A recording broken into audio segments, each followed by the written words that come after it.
चलिए तो हम लोग जो है बढ़ जाइए सीटेट में पूछा हुआ क्वेश्चन 2 क्वेश्चन कर लिए हैं। अब तीसरा क्वेश्चन करेंगे हम लोग। क्वेश्चन है, एक व्यक्ति ने 2 वस्तु 850 रुपये प्रति वस्तु के मूल्य पर बेचा है और एक वस्तु पर उसे 25% का लाभ हुआ, दूसरी वस्तु पर 15% का हानि हुआ, तो कुल मिलाकर कितना लाभ हुआ।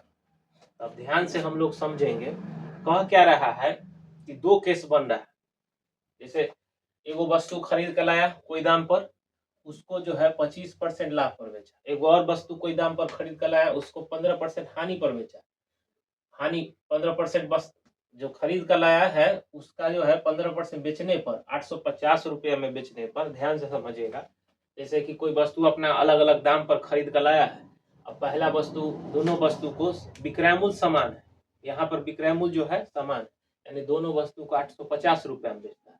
लेकिन ध्यान रखिएगा, जैसे ही पहला वस्तु को 850 रुपये में बेचता है तो 25% का लाभ होता है, दूसरा वस्तु को 15% पर हानि पर बेचता है। दूसरा वस्तु को 850 पर बेचता है तो 15% का हानि होता है। तो हमको जो है निकालना है कि कुल कितना लाभ हुआ। एक फॉर्मूला होता है, ध्यान से समझ जाइएगा। क्रय मूल्य बराबर, अगर क्रय मूल्य निकालना है तो सीधा क्या हो जाता है, जो विक्रय मूल्य है सो विक्रय मूल्य है से बटा में क्या 100 और गुना। जैसे मान लीजिए कि आपको जो है 100 प्लस, जैसे कि मान लीजिए अगर क्रय मूल्य निकालना है किस केस में, अगर लाभ के केस में निकालना है तो 100 प्लस लाभ गुना 100 गुना 100।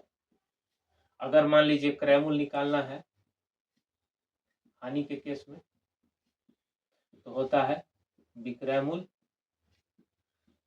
बटा 100 माइनस हानि। हानि प्रतिशत यहाँ पे हो जाएगा लाभ प्रतिशत और यहाँ पर हानि प्रतिशत गुना 100। ये दो केस बनता है। क्रय मूल्य दोनों केस में निकालना है। एक केस में होता है 25% का लाभ, एक केस में 15% का हानि। तो जहां लाभ रहेगा ना, सीधा विक्रय मूल्य रहेगा ऊपर और जितना लाभ रहेगा उसको जोड़ देना। लाभ वाला में 100 में जोड़ देना, हानि वाला 100 में से घटा देना। उसे कितना से गुना करना है, 100 से गुना कर देना। अब होता ये 100 क्यों है, क्योंकि हम क्रय मूल्य को मान लिए 100। क्या मान लिए 100। तो अब देखिएगा ये फॉर्मूला हम लोग लगाएंगे। जैसे कि 850 रुपया पहला दो केस बनता है, प्रथम केस और दूसरा केस। पहला केस में जो है 850 रुपया में बेचता है तो क्रय मूल्य क्या होगा, फर्स्ट क्रय मूल्य तो क्या हो जाता है विक्रय मूल्य। तो विक्रय मूल्य कितना है 850 रुपया।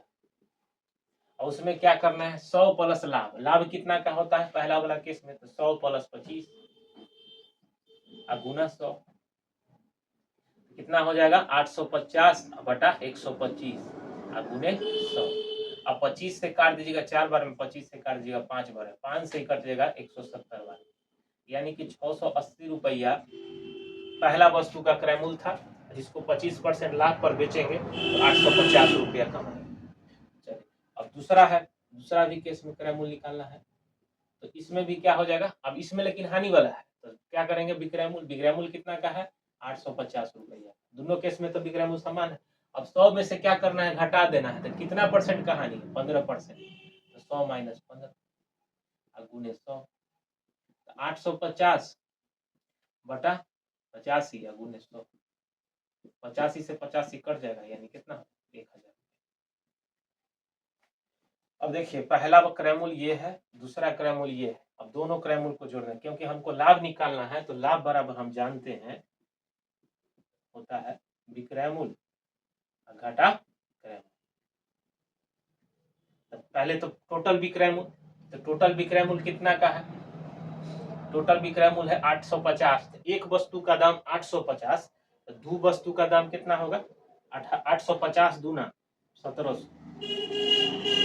और दोनों का क्रय मूल्य जोड़िएगा, इनमें से हो गया कितना 1000, इनमें से हो गया 680, यानी कितना 1680।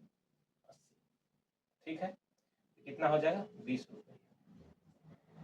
इस तरह यह क्वेश्चन बना। ध्यान से फिर से एक बार समझ लीजिए। जैसे इस टाइप का अगर क्वेश्चन आता है कि कोई भी दाम पर हम दो वस्तु खरीदे हैं, कोई भी दाम पर दो वस्तु खरीदे हैं, लेकिन दोनों का जो है विक्रय मूल्य सेम है, एक पर क्या है कि आपको 25% का लाभ है, दूसरा पर 15% का इस टाइप का दे देता है। तो आप सीधा ये फॉर्मूला ध्यान में रखिएगा कि अगर हमको क्रय मूल्य निकालना है तो जो बेचे है दाम 100 वो में 100 में जोड़ देंगे, लाभ रहेगा तो जोड़ देंगे, हानि रहेगा तो घटा देंगे। क्रय मूल्य निकाल लिए, पहला केस में क्रय मूल्य 680 आया, दूसरा केस में क्रय मूल्य कितना है 1000। और उसके बाद हम जानते हैं कि लाभ बराबर क्या होता है विक्रय मूल्य घटा क्रय मूल्य। तो अब एक वस्तु का विक्रय मूल्य है 850, तो दो का कितना होगा, 850 में 2 से गुना करेंगे तो 1700, और उसके बाद दोनों क्रय मूल्य को जोड़ देंगे तो एगो क्रय मूल्य है 1000 है, एगो क्रय मूल्य है 680, तो दोनों को जोड़ देंगे तो 1680, 17 में से 1680 घट जाएगा, यानी कि 20 रुपया हमको हो जाएगा। ये प्रोसेस कैसा लगा बताइए कमेंट में। चलिए थैंक यू।